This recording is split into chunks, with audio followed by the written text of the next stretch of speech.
People hear the saying, they say that you shall turn your swords into plowshares, and it's not really the right quote from the Bible.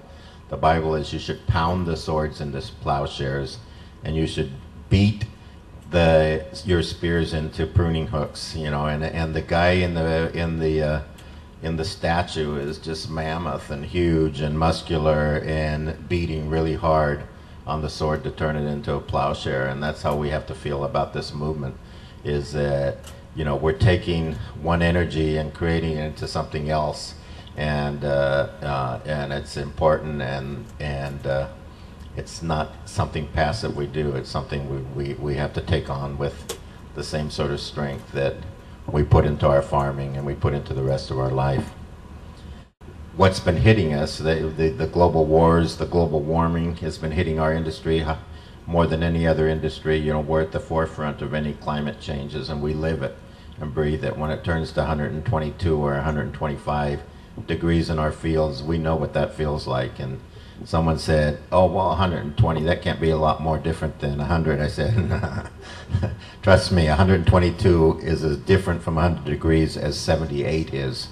It's nothing like it. It's nothing like it. And its effects on the plants and effects on the what you try to farm and your ability to feed the population there is really, really dramatic, and it's an incredible first-hand experience. But what we want to focus on is a real positive agenda, because as farmers, we're positive people.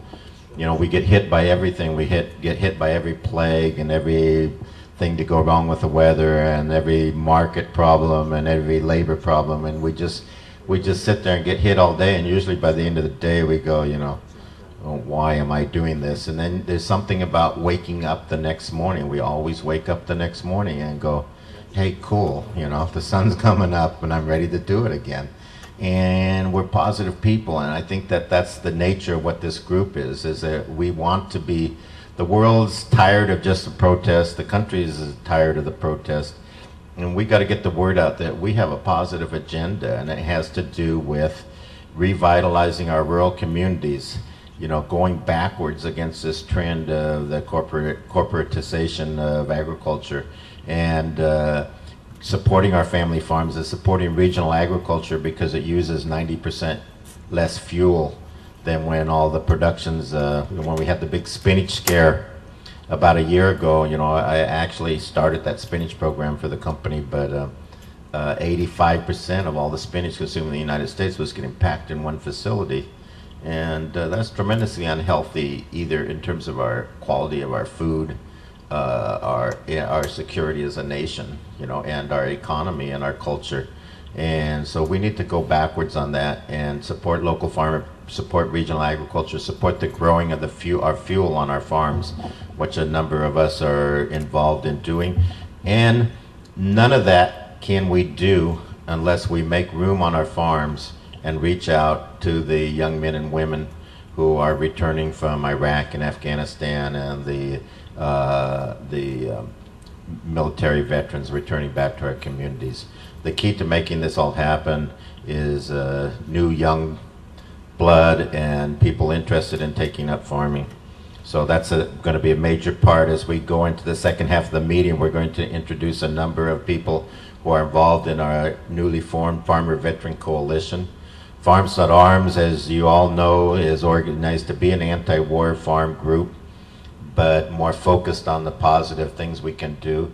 But the Farmer Veteran Coalition is a coalition that Farms.Arms is a member of, but the coalition takes no position about the war, and that's a real important part of it, because that's the only way we're going to allow for large amounts of farmers and large amounts of veterans to get involved in this really important work. So the second half of this meeting, we're going to be speaking a lot about that. The real curious thing about the Farmer Veteran Coalition is we will talk mostly about the need to help, the need that these young men and women need in terms of vocational support, emotional support, and physical support, and health care. But the reality is, unlike any other coalition with the veterans, the farmers drastically need these young people. Our survival, our ability to feed ourselves as a nation is in peril. There's 8 times as many farmers over the age of 65 as there are under the age of 35. And we need the young veterans to come back and make this type of agriculture and make our food, change around our food system and change around our nature and the nature, our country and the nature of our democracy in the process. And it's really been the support of the family farm organizations who just jumped in headfirst into this organization without hesitation. I think it has to do a lot with their experience of fighting for their own survival and their understanding of what it takes to make a protected place for agriculture in our society. And so I want to make a big thanks to them, and I want to put out publicly from here a challenge to the organic community. Alf,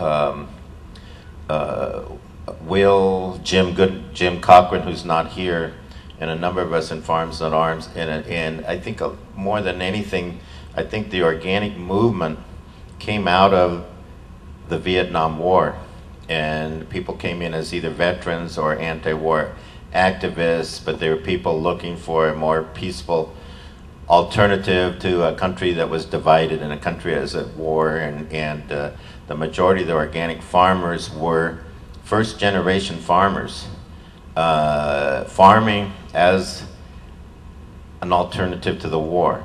And I think our organic farming community, I don't know if I could speak for Will and the other people, but I think they've been deathly silent in this issue, for, too worried about losing a client, too worried about losing grant money, too worried about offending this person or that person, and too silent on this issue when it's been the Midwest family farmers, the Missouri Rural Crisis Center, the 5,500 family farmers from Missouri, the Federation of Southern Cooperatives representing the black farmers in the South, George representing the Family Farm Coalition, and Jim and John Kinsman representing the Family Farm Defenders, who are really rallied to support this organization. So that's a big thank you, and also a big challenge to the rest of the community.